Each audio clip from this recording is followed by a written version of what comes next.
IMFL অফচপৰ হেৰি NOC বিচাৰি apply কৰিছিলোঁ। প্ৰথমখন দিলোঁ মই তাৰিখে 19/2 তাৰিখে। তাৰপিছত বিভিন্ন অজুহাত দেখুৱাই তেওঁ মোক দিয়া নাই। তাৰপিছত আকৌ মই আজি দিম কালি দিম এই বুলি কৈ আছে আমাৰ চেয়াৰমেন মহোদয়, চেয়াৰমেন ডাঙৰীয়া। তাৰপিছত মই আকৌ এখন এপ্লিকেশ্যন দিলোঁ 21 তাৰিখে। 21 তাৰিখে দিয়াৰ পিছতো আকৌ এনেকৈ মোক ঘূৰাই মিউনিচিপালিটি, মই নিজে এজন ৱাৰ্ড কমিশ্যনাৰ হোৱাৰ পিছতো ঘূৰাই ফুৰিলে। তাৰপিছত 29 তাৰিখে যোৱা বৰ্ড মিটিঙত আকৌ মই এখন দিব লগা হ'ল এপ্লিকেশ্যন, যে এজন ৱাৰ্ড কমিশ্যনাৰ হ'লে IMFL অফচপ খোলাত কিবা আপত্তি আছে নেকি পৌৰসভা আইনমতে। তেতিয়া বৰ্ডত তেওঁ নিজে নাই বুলি কোৱাৰ পিছতো তেওঁ এখন হেৰি বনাই দিলে, 3জনীয়া এখন কমিটি বনাই দিলে ৰিপৰ্ট এটা দিবলৈ। ৰিপৰ্টটো ছাবমিট কৰিলে 1 তাৰিখে, 29 তাৰিখে মিটিং হৈ যোৱাৰ পিছত 1 তাৰিখে ছাবমিট কৰিলে। ছাবমিট কৰাৰ পিছতো তেওঁ এইবাৰ মোক আকৌ মুখেদি ক'লে যে এডভকেটৰ ওচৰত যাব লাগিব, আমাৰ যিজন মিউনিচিপালিটিৰ এডভকেট থাকে বিৰাজনাথ ডাঙৰীয়া, তেওঁৰ ওচৰলৈ গোটেইখিনি ডকুমেণ্টছ পঠাম।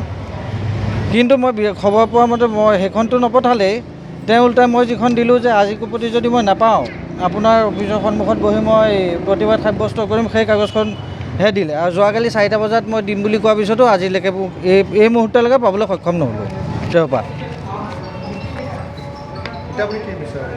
এতিয়া মই আপত্তিবিহীন প্ৰমাণপত্ৰখন কি কাৰণে দিয়া নাই সেইটো বিচাৰিছোঁ, কি যুক্তিত মোক ঘূৰাই ফুৰিছে।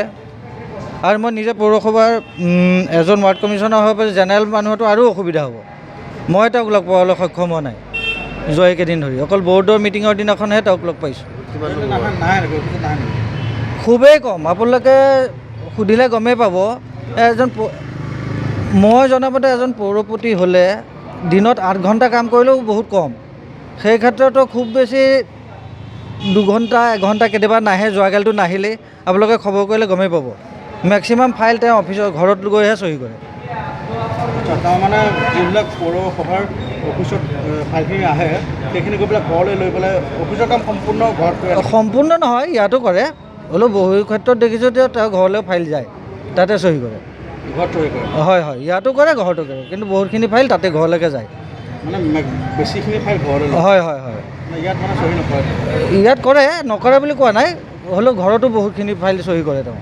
অফিচলৈ বহুত কম আহে? অফিচত একদম অহা বহুত কম পৰিলক্ষিত হয়। আমি যোৱা 29 তাৰিখে তেখেতে এখন আমাক এপ্লিকেশ্যন দিছে, আৰু সেই এপ্লিকেশ্যনৰ ভিত্তিত আমি 3জনীয়া এখন কমিটি গঠন কৰি দিছিলোঁ। 3জনীয়া কমিটিয়ে ৰিপৰ্ট দিছে আৰু গোটেই বস্তুটো বৰ্ডলৈ যাব। 8 তাৰিখে আমাৰ বৰ্ডৰ মিটিং আছে, বৰ্ডত এইটো গোটেই ডিচিশ্যন। এগৰাকী পৌৰ সদস্য হৈ আপোনাৰ বিৰুদ্ধে এনেধৰণৰ অনশন কাৰ্যসূচী লৈছে, কি ক'ব? এইটো দুখৰ কথা, কিন্তু আমিতো এতিয়ালৈকে NOC নিদিওঁ বুলি কোৱা নাই। আৰু এটা কথা, তেখেত এগৰাকী ৱাৰ্ড কমিশ্যনাৰ হৈ পেলাই ৱাইন শ্বপৰ মানে আবেদন বিচাৰিছে বা আপোনালোকৰ ৰুম বিচাৰিছে, সেইটো কেনেকুৱা? এতিয়া কথাটো হ'ল কি, যদি আপোনাৰ যিখন পৌৰ এক্ট 1956 পৌৰ এক্ট অনুসৰি আপোনাৰ ছেকশ্যন 55 আৰু ছেকশ্যন 56, তাত কোনো ধৰণৰ পৌৰসভাৰ এৰিয়াত, মানে পৌৰসভাৰ মাটিত যিটো আপোনাৰ পৰা পৌৰসভাৰ লিজত থকা হেৰিত তাত কোনো ধৰণৰ দিব নোৱাৰিব, তাত ক্লিয়াৰলি লিখা আছে।